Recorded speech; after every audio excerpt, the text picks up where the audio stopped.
everybody, Kat here. Welcome to my channel. Today, I'd like to take a little bit of a look at the recent trip Charles and Camilla made to Canada. They just rounded it out yesterday afternoon in Yellowknife.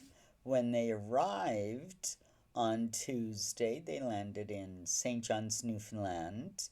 They had a welcoming ceremony there. They met with some artisans. Charles was presented with a bust of himself made completely out of wool. Then Camilla joined a knitting circle. They had the perfunctory visit to a local pub, um, local mini brewery that brews beer made out of an iceberg. So they had shots of that, them having a beer. They met with some Aboriginal school children in St. John's as well. From there, they flew to Ottawa, where they had the big, government kind of reception, big dinner. Charles made a speech on reparations in a spirit of reconciliation. While they were in Ottawa, they met with displaced Ukrainians that have been brought over here seeking refuge from the war in Ukraine right now. They also attended a Orthodox Ukrainian church service in the spirit of reconciliation. Um, they met with some native leaders in Ottawa as well. We'll get to that in a minute, their reaction. um, what else did they do while they were in Ottawa? They met more children there. They dropped by another school. Of course, there was a limited walkabout. The public did come out. I didn't see that the crowds were huge, but then again, we didn't get a whole lot of footage of that here in Canada. Um, I think the bulk of it was his meetings with the small groups of people was what they were trying to highlight. And from Ottawa, they flew to Yellowknife, Northwest Territories, to meet with Native Indigenous leaders there, discussing the impact of climate change on the North. And then they flew home, a 3-day trip, over 10,000 miles round trip, for what one Indigenous leader that was interviewed on the news called just, an exercise in virtue signaling. She didn't really see the point. Charles comes over, has a little meeting. They say a prayer, they have a moment of silence. Nothing really gets done, there's no answers. And the Indigenous leaders are very frustrated because this whole issue is around the residential school scandal that we have here in Canada. What happened over 100 years ago, and this only ended in the 70s. The last of the schools were closed down. Between, I guess, a deal made between the government and the Catholic Church, children from Indigenous families were taken away from their family and placed in these residential schools that were run by the Catholic Church. This broke up families. Families had no say, and it wasn't like a social services matter where, oh, the children are unsafe, they've got to be taken out of the home, that kind of a thing. It was just across the board. They split up families. I personally know people whose mother and aunt were separated as children and didn't have an opportunity, didn't know what happened to each other. They reunited, 40 years later, and that was not that long ago, maybe 20 years ago. this is an issue that's been going on in Canada for decades. And it's been an issue where the government has, been called to task and, you know, they want something done. And the government kind of passes the buck and nothing really gets done. No reparations have ever been made. The Catholic Church really hasn't been sanctioned for their role in this. And the Indigenous leaders that have been trying to get something done about this issue for decades are really getting frustrated, and they see Charles' little speech and his sort of nod to, oh, you know, we're we're so saddened about what happened.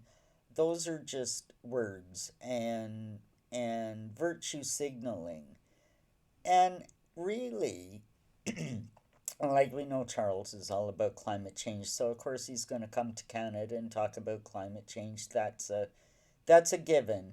But in something like the residential school scandal, that is a real government hot potato, and for him to kind of wade his toe into that is a little bit dangerous for the royal family, because even this indigenous leader was saying, it's the church, it's the government, and by extension, the royal family, since we are a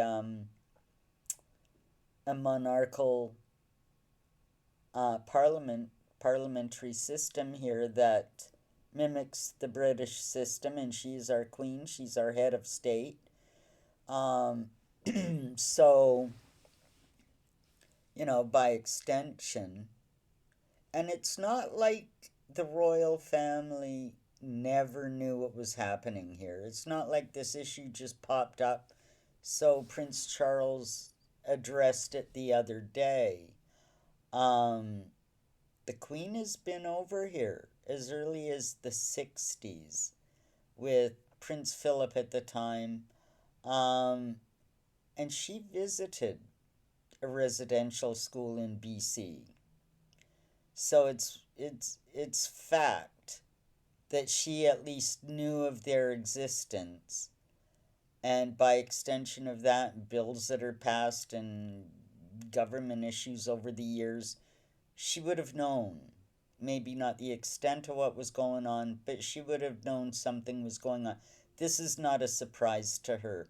And with an Indigenous people that are looking for an apology and more from the royal family, they're not going to get it.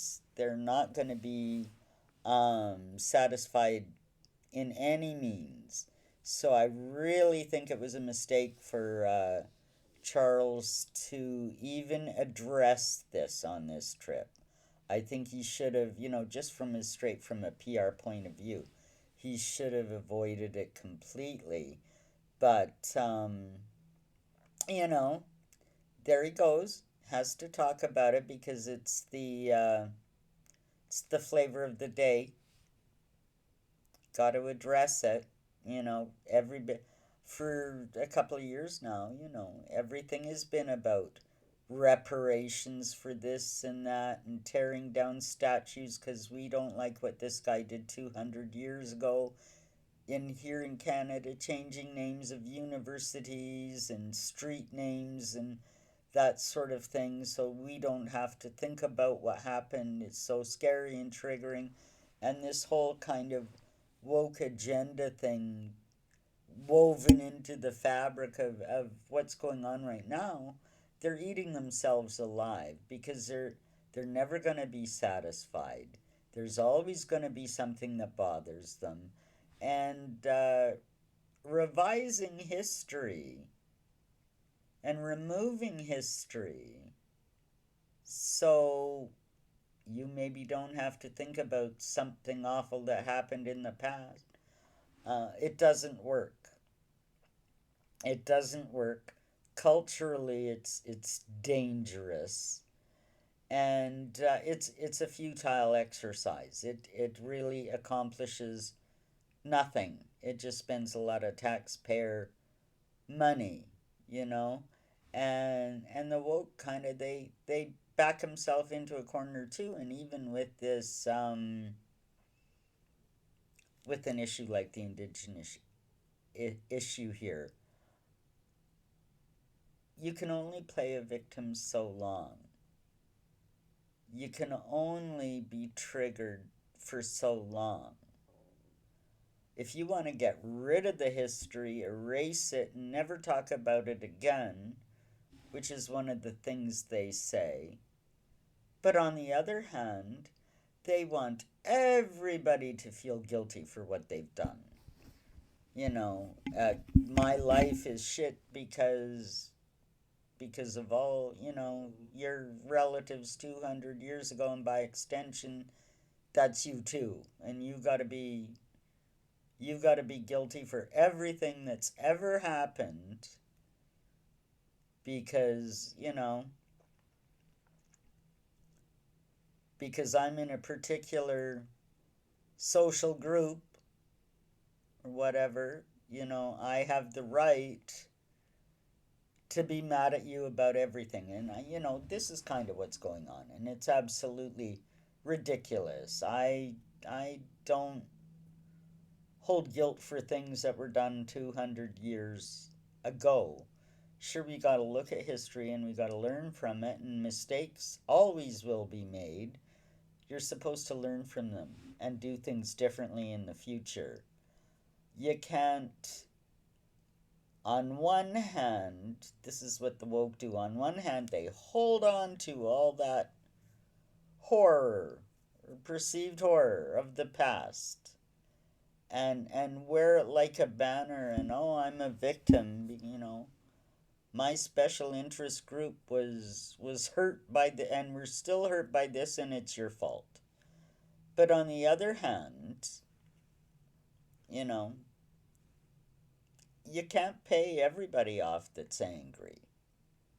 There's gonna come a point where all this wokeness is just gonna have to be told no. Grow up, really. But the thing is here too, the problem with Charles, he kind of, well, and actually all of them are really kind of embracing this whole woke culture, unless everybody stops using oil and gas, and oh my gosh, we're all gonna die, we're gonna be victims, and it's because the rest of you are greedy and guilty, and oh my gosh, climate change. Well, Charles has a car that runs on cheese, and I don't think he's too worried about getting around with his police escorts and three car motorcade, and they'll close the streets if he's got to drive to the dry cleaners. He has no issue with that. He can be all woke about it, and all woke about climate change, and I'll put a woolly sweater on, turn the heat down, turn the lights out. When not only Britain, here in Canada, in the States, really all over the world, everybody's suffering a huge economic crisis where people have to decide, am I going to turn my heat on, or I'm going to feed my kids today? You know, um, Charles has to be careful where he puts his foot in because, you know, to speak on these kind of matters and to act like, oh, he really cares. Well, he doesn't care if you're starving. He doesn't care if you're cold. He cares about the climate. And oh, gee, we have to do everything we can do. He'll never be hungry. He'll never be cold. He'll never be inconvenienced by any of the choices he makes. So he's not credible. And one thing that I find disturbing, William and Kate, they, oh, just call us William and Kate. Well, no.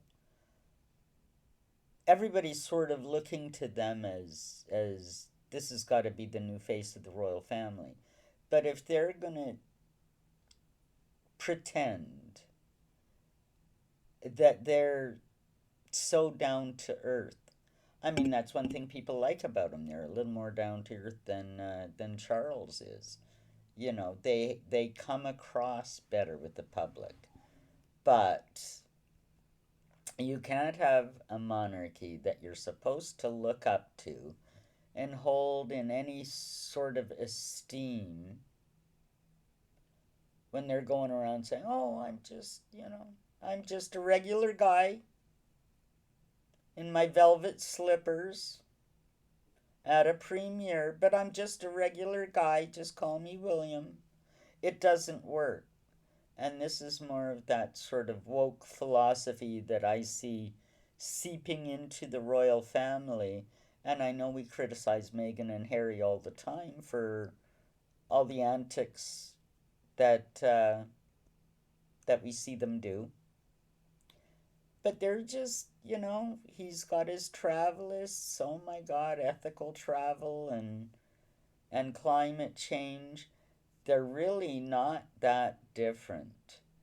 The things that Charles is parroting are the same things William and Harry are parroting. They're on the same team. That's one reason I think they've never actually gotten rid of Harry. They think he's going to be useful in the future. Um, he might go against them in a lot of things, but they're totally invested in pushing climate change and the green agenda. I think they have their little to-do list from the World Economic Forum.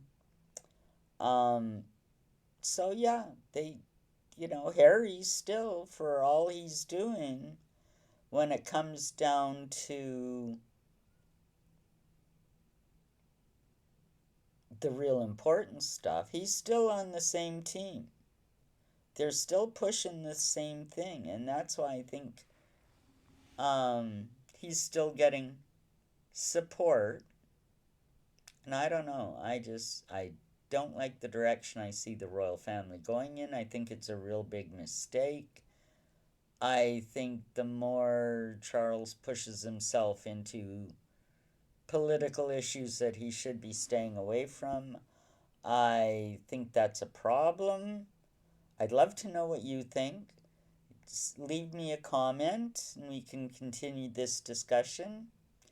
Hit the like and subscribe button, and everybody have a great day. Bye for now.